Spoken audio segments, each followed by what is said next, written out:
बिस्मिल्लाहिर्रहमानिर्रहीम। Exercise 1.17। Question number 3 solve करने से पहले यहाँ पे रीड आउट करते हैं प्रोपोर्शन। यहाँ पे 2 टाइप्स हैं प्रोपोर्शन की, डायरेक्ट प्रोपोर्शन, इनवर्स प्रोपोर्शन। यहाँ पे राइट है direct proportion. It is a relation in which increases और decreases one quantity causes proportional increases और decreases in the other quantity. अगर एक चीज़ की तादाद में कमी हो रही है तो उसके सेम प्रोपोर्शनल में, यानी कि सेम ही सेकंड जो सिचुएशन है, सेम रेशियो में दूसरी क्वांटिटी भी कम या ज़्यादा हो। If we increase the number of eggs then the cost of eggs will increase. अगर अंडों की तादाद ज़्यादा होगी तो उसकी कीमत में भी इजाफा होगा। एक चीज़ अगर ज़्यादा हो रही है तो दूसरी चीज़ में भी इजाफा होगा। एक चीज़ में अगर कमी हो रही है तो दूसरी चीज़ में भी कमी हो, तो वो कहलाती है डायरेक्ट प्रोपोर्शन। इसको हम कहते हैं डायरेक्ट प्रोपोर्शन। अब यहाँ पे इस पॉइंट को आपने माइंड में रखना है। यहाँ पे हम देखेंगे, सबसे पहले क्वेश्चन को समझेंगे कि वो डायरेक्टली प्रोपोर्शनल है या इनवर्सली प्रोपोर्शनल है। अब यहाँ पे राइट है inverse proportion. It is a relation in which one quantity increases और decreases then other quantity decreases और इंक्रीजेज प्रोपोर्शनली। फॉर एग्जाम्पल, अब यहाँ पे इनवर्स प्रोपोर्शनल में अगर एक चीज़ में इजाफा हो रहा हो तो दूसरी चीज़ में होती है कमी। अगर एक चीज़ में कमी हो तो दूसरी चीज़ में होता है इजाफा। For example, if we increase the speed of car, अगर हम स्पीड इंक्रीज करते हैं कार की, then less time will be required, तो यहाँ पे टाइम कम लगेगा, टाइम कम की ज़रूरत होगी। तो यहाँ पे कम टाइम की ज़रूरत होगी टू रीच द डेस्टिनेशन। तो यहाँ पे डेस्टिनेशन तक, मुकाम तक पहुँचने के लिए हमें कम टाइम की ज़रूरत होगी, क्योंकि यहाँ पे हमने कार की स्पीड को बढ़ा दिया है। कार की स्पीड है ज़्यादा तो टाइम हो गया कम। एक चीज़ यहाँ पे अगर ज़्यादा होगी तो दूसरी कम होगी। इनवर्स प्रोपोर्शन में यहाँ पे उल्ट होता है, उल्ट सिचुएशन होती है। एक चीज़ में अगर इजाफा हो तो दूसरी में कमी, अगर एक चीज़ में कमी हो तो दूसरी में इजाफा होता है। क्वेश्चन को सॉल्व करने से पहले स्टेटमेंट को समझेंगे कि वो इनवर्स प्रोपोर्शन है या डायरेक्ट प्रोपोर्शन है, तो उसके अकॉर्डिंग यहाँ पे हमने उसको सॉल्व करना है। Question number 3, if 150 shirts can be stitched on 6 sewing machines in a day, how many machines are required to stitch 225 shirts in a day? Also draw its graph। Question number 3 में बताया हुआ है कि 6 सिलाई करने वाली मशीनें एक दिन में सिलाई करती हैं 150 शर्ट्स। यहाँ पे हमने मालूम करना है कि हमें कितनी मशीनों की ज़रूरत होगी 225 शर्ट्स को सिलाई करने के लिए, स्टिच करने के लिए एक दिन में। आल्सो ड्रा इट्स ग्राफ, यहाँ पे हमने इसका ग्राफ भी ड्रा करना है। तो यहाँ पे सबसे पहले इस स्टेटमेंट को अच्छी तरह समझें। यहाँ पे राइट है कि एक दिन में 6 सिलाई मशीनें 150 शर्ट्स सिलाई करती हैं। तो एक दिन में 225 शर्ट्स सिलाई करने के लिए कितनी मशीनें चाहिए होंगी? तो यहाँ पे अगर मशीनें कम होंगी तो कम शर्ट्स सिलाई होंगी, मशीनें ज़्यादा होंगी तो यहाँ पे ज़्यादा शर्ट्स सिलाई होंगी। तो यहाँ पे ये जो क्वेश्चन है ये है डायरेक्ट प्रोपोर्शनल का, क्योंकि एक चीज़ अगर कम होगी तो दूसरी चीज़ भी कम हो रही है, एक चीज़ अगर ज़्यादा होगी तो दूसरी चीज़ भी ज़्यादा होगी। अगर मशीनें ज़्यादा होंगी तो एक दिन में ज़्यादा शर्ट सिलाई होंगी। तो यहाँ पे यह है डायरेक्ट प्रोपोर्शनल का क्वेश्चन। तो यहाँ पे हम इसको डायरेक्ट प्रोपोर्शनल क्वेश्चन के अकॉर्डिंग सोल्व करते हैं। Exercise 1.17 question number 3। अब यहाँ पे सबसे पहले राइट करेंगे। अब यहाँ पे राइट करेंगे शर्ट्स एंड सेविंग मशीन्स। अब यहाँ पे शर्ट्स स्टेटमेंट में पहले बताई हुई हैं कि 150 शर्ट्स एक दिन में 6 सेविंग मशीन, 6 सिलाई की मशीनें सिलाई करती हैं एक दिन में 150 शर्ट्स। अब यहाँ पे नेक्स्ट है कि 225 शर्ट्स के लिए कितनी मशीनों की ज़रूरत होगी। तो यहाँ पे हमने सेकंड जो है रिक्वायरमेंट फाइंड आउट करनी है। यहाँ पे राइट करेंगे एक्स। अब यहाँ पे स्टेटमेंट मैंने आपको समझा दी कि अगर कम मशीनें होंगी, यहाँ पे तादाद है कम, तो यहाँ पे कम शर्ट सिलाई करेंगी। अगर यहाँ पे तादाद ज़्यादा हो जाए, एक दिन में शर्ट की तादाद ज़्यादा हो जाए, तो इसका मतलब है हमें ज़्यादा मशीनों की ज़रूरत पड़ेगी। तो यहाँ पे ये है डायरेक्टली प्रोपोर्शनल का क्वेश्चन। डायरेक्टली प्रोपोर्शनल का क्वेश्चन में सबसे पहले हमने एरो को ड्रा करना है। एरो के ड्रा करने से हम क्वेश्चन को इजीली सोल्व कर सकते हैं। एक्स का एरो आपने हमेशा ऊपर की तरफ ड्रा करना है। एक्स का एरो हमेशा जिस साइड पे एक्स राइट होगा वो एरो आपने ऊपर की तरफ ड्रा करना है। तो सेकंड एरो भी ऊपर की तरफ ड्रा होगा, क्योंकि यहाँ पे शर्ट की तादाद है कम डिक्रीज। अब यहाँ पे मशीनों की तादाद भी है कम, डिक्रीज। अब यहाँ पे शर्ट की तादाद हो गया ज़्यादा, इंक्रीज। तो यहाँ पे हमें मशीनों की तादाद भी चाहिए ज़्यादा, यानी कि increase. Decrease, decrease, increase and increase. इस वजह से ये है डायरेक्टली प्रोपोर्शनल का क्वेश्चन। अब यहाँ पर डायरेक्टली प्रोपोर्शनल में दोनों जो एरो हैं उनकी जो डायरेक्शन है सेम साइड को होगी। तो यहाँ पे एक्स का एरो आपने हमेशा ऊपर की तरफ ड्रा करना है, सेकंड एरो भी ऊपर की तरफ ड्रा करेंगे। अब यहाँ पे ये एरो की हेड है, ये टेल है, ये एरो की हेड है, ये टेल है। सॉल्व करने के लिए हमने हमेशा टेल वैल्यू, ये जो टेल वैल्यू है इसको ऊपर राइट करेंगे। यहाँ पे राइट करेंगे 225, हेड वैल्यू को नीचे राइट करेंगे 150 इज इक्वल, टेल वैल्यू को ऊपर राइट करेंगे, ये एरो की टेल वैल्यू है x, हेड वैल्यू को नीचे राइट करेंगे x डिवाइड बाय 6।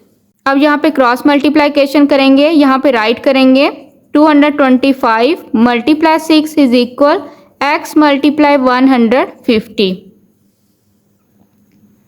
यहाँ पे राइट करेंगे 225 मल्टीप्लाई 6 डिवाइड बाय 150, x के साथ मल्टीप्लाई हो रहा है, डिवाइड हो जाएगा, divide by 150 is equal x। अब यहाँ पे इसको डिवाइड करेंगे 5 4 द 20, 5 5 द 25, 5 3 द 15, 0 राइट करेंगे, 6 1 the 6, 6 1 the 6, 6 5 the 30, 5 1 the 5, 5 9 the 45। अब यहाँ पे x की वैल्यू हमने फाइंड आउट कर ली, x इज इक्वल है 9। यहाँ पे राइट करेंगे x इज इक्वल 9। अब यहाँ पे देखें पहले मशीनों की तादाद थी 6, तो यहाँ पे हमें ज़्यादा मशीनों की तादाद चाहिए थी इंक्रीज। एक दिन में हमने यहाँ पे मालूम करना था कि एक दिन में हमें कितनी मशीनों की ज़रूरत है जो कि एक दिन में सिलाई करें 225 शर्ट्स। तो यहाँ पे x इज इक्वल 9, यानी कि 9 मशीन की हमें ज़रूरत है, 9 मशीन्स की हमें ज़रूरत है एक दिन में 225 शर्ट्स को सिलाई करने के लिए। x is equal 9, it is answer. अब यहाँ पे ग्राफ ड्रा करेंगे। अब यहाँ पे मैंने आपको समझाने के लिए ब्लैंक शीट पे ग्राफ ड्रा किया है, आप ग्राफ पेपर भी यूज़ कर सकते हैं ग्राफ को ड्रा करने के लिए। यहाँ पे मैंने राइट की हैं शर्ट्स, नंबर ऑफ़ शर्ट्स यहाँ पे मैंने अपने अकॉर्डिंग नंबर राइट किए हैं 100, 150, 200, 250। ये एक्स एक्सिस है। वाई एक्सिस पे मैंने नंबर ऑफ़ मशीन्स राइट किए हैं 3, 6, 9 एंड 12। यहाँ पे अपने अकॉर्डिंग मैंने यहाँ पे ये नंबर्स राइट किए हैं। अब यहाँ पे स्टेटमेंट में बताया हुआ था कि 6 सिलाई मशीनें सिलाई करती हैं 150 शर्ट्स। अब यहाँ पे पहले जो स्टेटमेंट में बताया हुआ था कि 6 सिलाई मशीनें, नंबर ऑफ मशीन्स हैं यहाँ पे 6 सिलाई मशीन्स यहाँ पे स्टिच करती हैं 150 शर्ट्स। तो यहाँ पे आपने इसके बिल्कुल इक्वल पॉइंट ले लेना है ग्राफ को ड्रा करने के लिए। यहाँ पे राइट है 6 और यहाँ पे 150, तो यहाँ पे बिल्कुल इसके इक्वल आपने पॉइंट लेना है, यहाँ पे इसके बिल्कुल इक्वल। अब यहाँ पे नेक्स्ट हमने खुद फाइंड आउट किया है कि 9 जो है मशीन सिलाई करेंगी 225 शर्ट्स। यहाँ पे है 200, तो यहाँ पे ये है 250। अब यहाँ पे 200 और 250 का मिड पॉइंट होगा 225। तो यहाँ पे ये जो मिड पॉइंट है इसके इक्वल पॉइंट ले लेंगे। यहाँ पे अभी हमने फाइंड आउट किया कि 9 मशीन यानी कि 9 मशीन ने 225 शर्ट सिलाई करेंगी। अब यहाँ पे अभी हमने फाइंड आउट किया कि 9 मशीन 225 शर्ट सिलाई करेंगे, तो यहाँ पे 9 और यहाँ पे ये 225 के इक्वल हमने पॉइंट लेना है।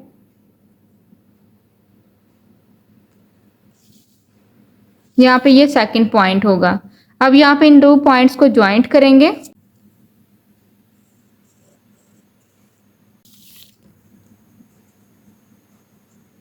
तो इस तरह से आपने ग्राफ पेपर पे इसको प्रेजेंट करना है। मैंने ब्लैंक शीट पे आपको ये ग्राफ बनाना सिखाया है, आप ब्लैंक शीट पे भी ग्राफ बना सकते हैं।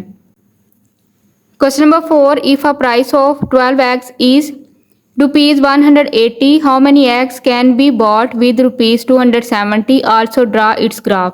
क्वेश्चन नंबर 4 में बताया हुआ है कि अगर 12 अंडों की कीमत ₹180 है, तो यहाँ पे कितने अंडे खरीदेंगे? ₹270 के।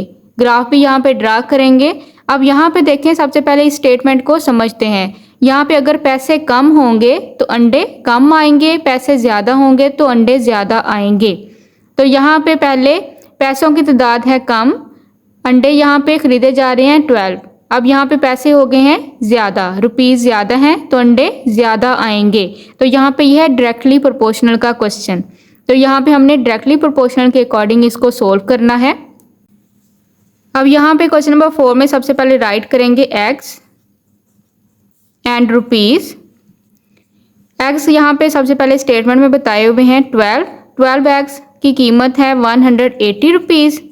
अब यहाँ पे एक्स हमने फाइंड आउट करने हैं और रुपीज़ गिवन है 270। अब यहाँ पे पैसे कम हैं, यहाँ पे ज़्यादा हैं, यहाँ पे वैल्यू है डिक्रीज़, यहाँ पे है इंक्रीज़। अब यहाँ पे अगर पैसे कम होंगे, रुपीज़ कम होंगे तो अंडे कम आएंगे, डिक्रीज़। अगर रुपीज़ ज़्यादा होंगे तो अंडे ज़्यादा आएंगे, इंक्रीज़। अब यहाँ पे डिक्रीज़ और decrease, increase and increase directly proportional का ये क्वेश्चन है, उसके अकॉर्डिंग यहाँ पे सोल्व करेंगे। एक्स का एरो आपने हमेशा ऊपर की तरफ ड्रा करना है। डायरेक्टली प्रोपोर्शनल में सेकंड एरो की जो डायरेक्शन है सेम ऊपर की तरफ ही ड्रा करेंगे।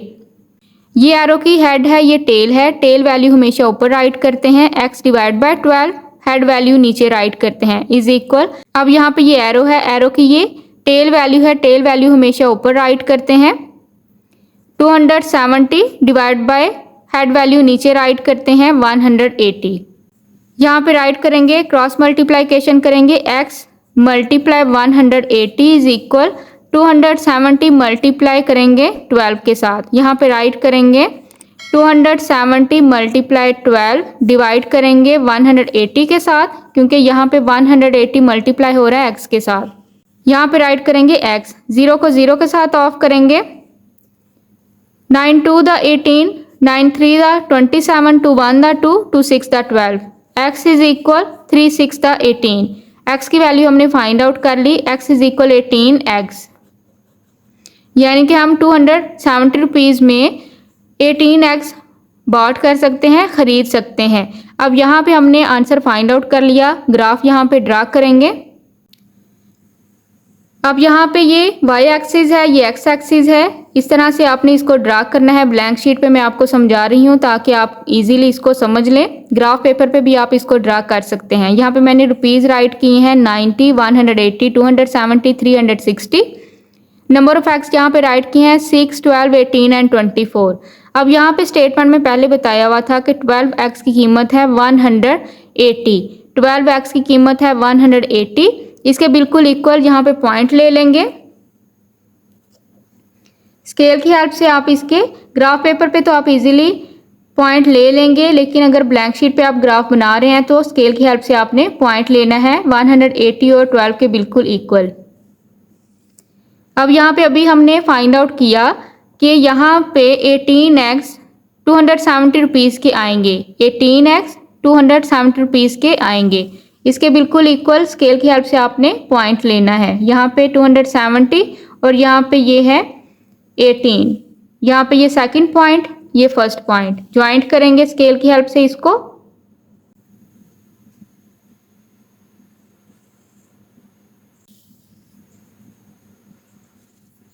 इस तरह ग्राफ पेपर पे आपने क्वेश्चन की जो इन्फॉर्मेशन है उसको ड्रा करनी है। Question number 5, if 30 labourers dig 800 centimetre cube of earth in 3 hours, how many labourers will be required to dig the same earth in 2 hours. अब यहाँ पे क्वेश्चन नंबर 5 में कहा हुआ है कि अगर 30 मजदूर खोदते हैं 800 सेंटीमीटर क्यूब ज़मीन को 3 घंटों में, तो यहाँ पे हमने मालूम करना है कि सेम 800 सेंटीमीटर क्यूब यहाँ पे खुदाई कितने मजदूर करेंगे 2 घंटों में। ग्राफ भी यहाँ पे ड्रा करेंगे। अब यहाँ पे सबसे पहले क्वेश्चन नंबर 5 की स्टेटमेंट को समझते हैं। यहाँ पे देखें, पहले हैं 30 मजदूर और 3 घंटों में इतनी खुदाई करते हैं, तो यहाँ पे हमने मजदूरों की तादाद मालूम करनी है। 2 घंटों में सेम खुदाई करने के लिए कितने मजदूर चाहिए होंगे। तो यहाँ पे देखें, टाइम ज़्यादा है, यहाँ पे मजदूर हैं 30, टाइम कम है तो इसका मतलब है हमें ज़्यादा मजदूर चाहिए होंगे। कम टाइम में हमें ज़्यादा मजदूरों की ज़रूरत होगी, ज़्यादा टाइम में कम मजदूरों की ज़रूरत होगी। अब यहाँ पे टाइम यहाँ पे ज़्यादा है, 3 घंटे हैं। अब यहाँ पे कम टाइम है, कम टाइम में हमें ज़्यादा मजदूरों की ज़रूरत होगी। तो यहाँ पे ये है इन्वर्सली प्रोपोर्शनल का क्वेश्चन। इन्वर्सली प्रोपोर्शनल के अकॉर्डिंग यहाँ पे हम इसको सोल्व करेंगे। क्वेश्चन नंबर 3 और क्वेश्चन नंबर 4 को हमने डायरेक्टली प्रोपोर्शनल के अकॉर्डिंग सोल्व किया था। क्वेश्चन नंबर 5 है इन्वर्सली प्रोपोर्शनल के अकॉर्डिंग। क्वेश्चन नंबर 5 सॉल्यूशन अब यहाँ पे सबसे पहले राइट करेंगे। यहाँ पे राइट करेंगे लेबरर्स, यहाँ पे राइट करेंगे टाइम। टाइम है आवर्स में। पहले मजदूरों की तादाद बताई हुई है 30। टाइम बताया हुआ है कि वो 800 सेंटीमीटर क्यूब ज़मीन की खुदाई करते हैं 3 घंटों में। अब यहाँ पे हमने मज़दूर मालूम करने हैं कि कितने मज़दूरों की ज़रूरत होगी। सेम खुदाई करने के लिए मज़दूर मालूम करेंगे, सेम खुदाई करेंगे 2 घंटों में। अब यहाँ पे ये इन्वर्सली प्रोपोर्शनल का क्वेश्चन है। यहाँ पे जो टाइम है पहले ज़्यादा है इंक्रीज़, अब कम है डिक्रीज़। अब यहाँ पे कम टाइम में हमें ज़्यादा मज़दूरों की ज़रूरत है इंक्रीज़, ज़्यादा टाइम में कम मज़दूरों की ज़रूरत है डिक्रीज़। अब यहाँ पे देखें डिक्रीज़ इंक्रीज़, उल्ट यहाँ पे हो रहा है, इंक्रीज़ एंड डिक्रीज़ उल्ट हो रहा है। एक्स का एरो आपने हमेशा ऊपर की तरफ ही ड्रा करना है। इन्वर्सली प्रोपोर्शनल में सेकंड एरो उसके अपोजिट साइड ड्रा करेंगे, उसकी उल्ट साइड पे हमने ड्रा करना होता है। इन्वर्सली प्रोपोर्शनल में जो दूसरा एरो होता है उसके उल्ट साइड पे ड्रा करते हैं। यहाँ पे इसका एरो ऊपर की तरफ, इसका एरो नीचे की तरफ। अब यहाँ पे ये एरो की हेड है, ये टेल है। टेल वैल्यू हमेशा ऊपर राइट करेंगे, हेड वैल्यू नीचे राइट करेंगे। x/30 इज इक्वल, अब यहाँ पे टेल वैल्यू ऊपर राइट करेंगे और हेड वैल्यू नीचे राइट करेंगे। अब यहाँ पे टेल वैल्यू है 3, हेड वैल्यू है 2। क्रॉस मल्टीप्लिकेशन करेंगे, यहाँ पे राइट करेंगे x × 2 इज इक्वल, यहाँ पे राइट करेंगे 3 × 30। 3 को मल्टीप्लाई करेंगे 30 के साथ, यहाँ पे राइट करेंगे x इज इक्वल 3 × 30 डिवाइड करेंगे 2 के साथ। 2 1 the 2, 2 1 the 2, 2 5 the 10। x is equal, x की वैल्यू फाइंड आउट कर ली। x is equal 15 3 the 45, x is equal 45 labours. 45 मजदूरों की ज़रूरत होगी 2 घंटों में। सेम ज़मीन को यानी कि सेम ज़मीन की खुदाई करने के लिए हमें 45 मजदूरों की ज़रूरत होगी। अब यहाँ पे हमने इस क्वेश्चन का ग्राफ ड्रा करना है। आप ग्राफ पेपर पे भी ड्रा कर सकते हैं, ब्लैंक शीट पे भी ड्रा कर सकते हैं। अब यहाँ पे मैंने आपको समझाने के लिए ग्राफ ड्रा किया है। यहाँ पे ये y एक्सिस है, ये x एक्सिस है। x एक्सिस पे मैंने राइट किए हैं नंबर ऑफ लेबर्स, यहाँ पे ये मजदूरों की तादाद है और ये टाइम है आवर्स में। यहाँ पे मैंने राइट किया है 1 2 3 4, यहाँ पे मैंने टाइम राइट किया है। यहाँ पे मैंने राइट किया है 15 30 45 एंड 60।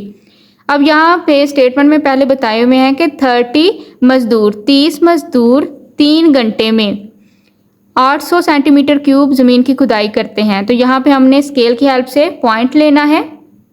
अब यहाँ पे है 30 मजदूर 3 घंटे में, तो यहाँ पे 30 और 3 के बिल्कुल इक्वल पॉइंट ले लेंगे। अब यहाँ पे 2 घंटों में हमें चाहिए 45 अभी हमने यहाँ पे आंसर फाइंड आउट किया है 45 लेबर्स। तो यहाँ पे 2 घंटों में हमें चाहिए, यहाँ पे हमने पॉइंट लेना है, यहाँ पे है 2 और ये 45।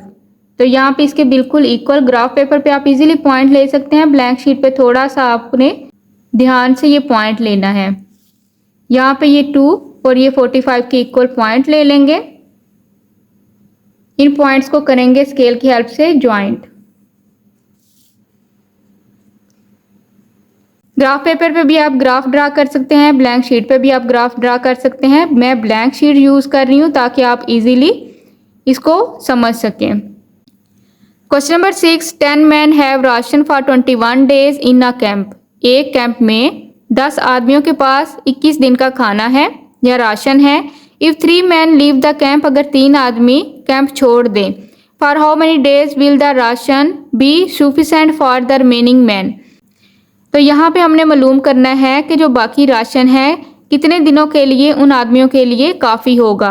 हमने यहाँ पे डेज मालूम करने हैं। यहाँ पे हमने ग्राफ भी ड्रा करना है, आल्सो ड्रा इट्स ग्राफ, इसका ग्राफ भी ड्रा करें। अब यहाँ पे इस स्टेटमेंट को सबसे पहले समझते हैं कि ये इन्वर्सली प्रोपोर्शनल है या डायरेक्टली प्रोपोर्शनल है। यहाँ पे देखें पहले 10 आदमी थे और यहाँ पे जो खाना था वो था 21 दिनों के लिए। अब यहाँ पे जो राशन है वो 21 दिनों का राशन है 10 आदमियों के लिए। 3 आदमी चले गए हैं छोड़ के कैंप, तो यहाँ पे हमने मालूम करना है कि वो जो राशन है उतने आदमियों के लिए कितने दिन तक काफ़ी होगा। अब यहाँ पे देखें, अगर आदमी ज़्यादा होंगे तो खाना कम दिन यूज़ होगा, अगर आदमियों की तादाद कम हो जाएगी तो खाना ज़्यादा दिन यूज़ होगा। तो यहाँ पे ये है इन्वर्सली प्रोपोर्शनल का क्वेश्चन। इन्वर्सली प्रोपोर्शनल के अकॉर्डिंग इसको सॉल्व करेंगे। क्वेश्चन नंबर 6 सॉल्यूशन, यहाँ पे राइट करेंगे मैन आदमी, डेज यानी कि जो खाना है कितने डेज यूज़ होगा। आदमियों की तादाद पहले बताई हुई है 10। 10 आदमियों के लिए राशन कैंप में मौजूद है 21 डेज के लिए। अब यहाँ पे 10 में से 10 आदमियों में से 3 आदमी चले गए, रिमेनिंग यहाँ पे आदमी है 7 डेज। यहाँ पे मालूम करना है कि 7 आदमियों के लिए वही खाना कितने दिन तक काफ़ी होगा। अब यहाँ पे देखें, आदमियों की तादाद है ज़्यादा, इंक्रीज, यहाँ पे तादाद है कम, डिक्रीज। अब यहाँ पे ज़्यादा आदमियों के लिए खाना कम दिन यूज़ होगा, डिक्रीज। कम आदमियों के लिए खाना ज़्यादा दिन यूज़ होगा, इंक्रीज। अब यहाँ पे देखें, इंक्रीज डिक्रीज उल्ट सिचुएशन है, डिक्रीज एंड इंक्रीज उल्ट सिचुएशन है। इन्वर्सली प्रोपोर्शनल है, एक्स का एरो हमेशा आपने ऊपर की तरफ ड्रा करना है। अगर इन्वर्सली प्रोपोर्शनल का क्वेश्चन होगा यानी कि यहाँ पे उल्ट सिचुएशन होगी तो सेकंड एरो नीचे की तरफ ड्रा करेंगे। यहाँ पे एरो की डायरेक्शन उल्ट होगी, एक दूसरे के अपोजिट होगी, एक दूसरे की उल्ट होगी।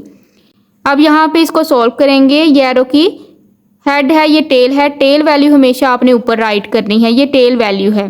हेड वैल्यू को नीचे राइट करेंगे, ये है टेल वैल्यू और ये है हेड वैल्यू। टेल वैल्यू ऊपर राइट करेंगे, हेड वैल्यू नीचे राइट करेंगे।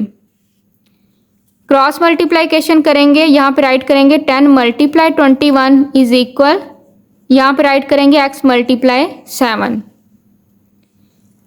10 मल्टीप्लाई 21 डिवाइड बाय मल्टीप्लाई हो रहा है 7x के साथ, डिवाइड हो जाएगा, इज इक्वल x। 7 1 दा 7, 7 3 दा 21, 7 1 दा 7, 7 3 दा 21, 3 10 दा 30 इज इक्वल x।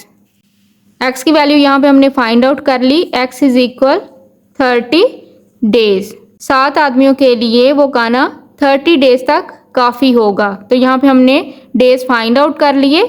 अब यहाँ पे ये इंफॉर्मेशन ड्रा करते हैं ग्राफ पे। अब यहाँ पे मैंने ग्राफ ड्रा किया है, ये वाई एक्सिस है, ये एक्स एक्सिस है। एक्स एक्सिस पे मैंने राइट किए हैं number of man 5 10 15। Y axis पे मैंने राइट किए हैं नंबर ऑफ डेज 10 20 एंड 30। अब यहाँ पे स्टेटमेंट में बताया हुआ था कि 10 आदमियों के लिए खाना काफ़ी है 21 डेज। यहाँ पे ये 20 और 30 को 10 इक्वल पार्ट्स में डिवाइड कर देंगे। 1 2 3 4 5 6 7 8 9। 20 और 30 को 10 इक्वल पार्ट्स में डिवाइड करेंगे। 10 आदमियों के लिए स्टेटमेंट में पहले बताया हुआ था कि 10 आदमियों के लिए 21 दिन का खाना कैंप में मौजूद है। तो यहाँ पे यह है 20 और 21। स्केल की हेल्प से पॉइंट ले लेंगे। यहाँ पे ये है 20 और ये 21 का पॉइंट, 10 के बिल्कुल इक्वल और 21 के बिल्कुल इक्वल आपने पॉइंट लेना है।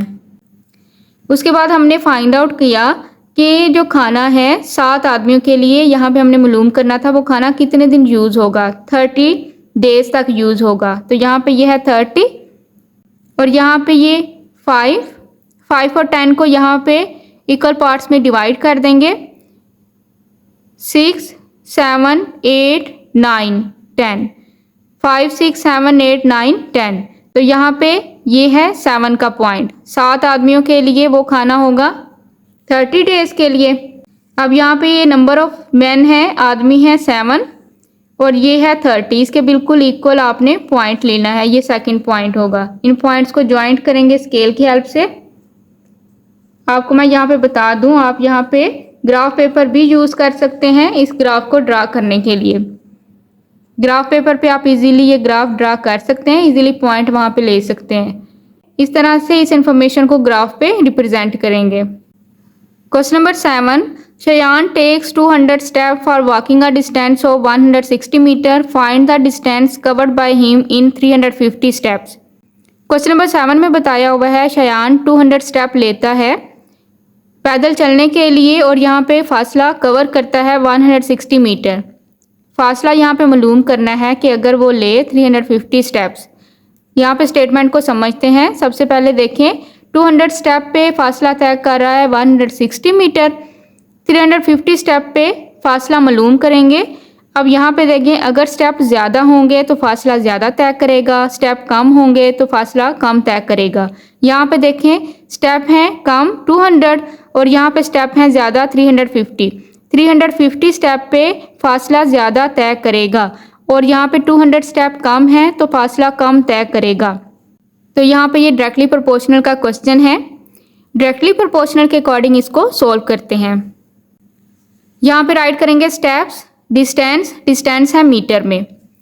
पहले शयान स्टेप ले रहा है 200 और डिस्टेंस कवर कर रहा है 160 मीटर। स्टेप यहाँ पे नेक्स्ट वो ले रहा है 350। डिस्टेंस हमने मालूम करना है, राइट करेंगे x। अब यहाँ पे देखें 200 कम वैल्यू है डिक्रीज, 350 ज़्यादा वैल्यू है इंक्रीज। कम स्टेप पे कम फासला तय करेगा डिक्रीज, ज़्यादा स्टेप पे ज़्यादा फासला तय करेगा इंक्रीज। अब यहाँ पे इसका मतलब है ये डायरेक्टली प्रोपोर्शनल का क्वेश्चन है। डायरेक्टली प्रोपोर्शनल के अकॉर्डिंग इसको सोल्व करेंगे। एक्स का एरो हमेशा आपने ऊपर की तरफ ड्रा करना है। अगर डायरेक्टली प्रोपोर्शनल का क्वेश्चन हो, सिचुएशन हो डायरेक्टली प्रोपोर्शनल की, तो दूसरा एरो भी ऊपर की तरफ ही ड्रा करेंगे क्योंकि यहाँ पे ये डिक्रीज है सेम सिचुएशन। इंक्रीज है सेम सिचुएशन है। एक चीज़ अगर कम हो रही है तो दूसरी भी कम हो रही है, एक चीज़ अगर बढ़ रही है तो दूसरी भी बढ़ रही है। अब यहाँ पे ये एरो की टेल है, ये हेड है। टेल वैल्यू आपने हमेशा ऊपर राइट करनी है और हेड वैल्यू आपने नीचे राइट करनी है। इज इक्वल टेल वैल्यू हमेशा ऊपर राइट करेंगे, हेड वैल्यू नीचे राइट करेंगे। क्रॉस मल्टीप्लिकेशन यहाँ पे होगी। अब यहाँ पे राइट करेंगे 350 को मल्टीप्लाई करेंगे 160 के साथ इज इक्वल x को मल्टीप्लाई करेंगे 200 के साथ। यहाँ पे राइट करेंगे 350 मल्टीप्लाई 160 डिवाइड बाय 200 के साथ डिवाइड करेंगे इज इक्वल x। 0 को 0 के साथ ऑफ करेंगे, ये 0 इस 0 के साथ ऑफ करेंगे। 2 1 दा 2, 2 8 दा 16, 8 5 दा 40, 0 राइट करेंगे, 4 कैरी दे देंगे, 8 3 दा 20, 4 ऐड करेंगे 28 इज इक्वल x। x की वैल्यू हमने फाइंड आउट कर ली। x इज इक्वल है 280 मीटर।